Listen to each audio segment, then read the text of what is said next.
যখনই তোমার কেউ প্রশংসা করবে তখনই তুমি বলবা আমি ছোট মানুষ, আমার কিচ্ছু নেই, সব আমার রব দান করেছেন, আমার রব আমাকে ভিক্ষা দিয়েছেন, আমার রব আমাকে ভিক্ষা দিয়েছেন।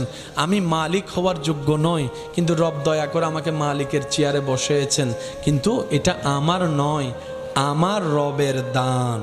সুবহানাল্লাহ। তাহলে অহংকার আসার আর কোনো সুযোগ, বলেন না, অহংকার আসার কোনো সুযোগ। এবার আওয়াজ দিয়ে বলুন, আমরা কি লস চাই না লাভ চাই? অহংকারে কি লাভ আছে না লস আছে? তা আমরা যে অহংকারটাই বেশি করি, নিজের লসটাই করি, তো লাভটা কি হলো?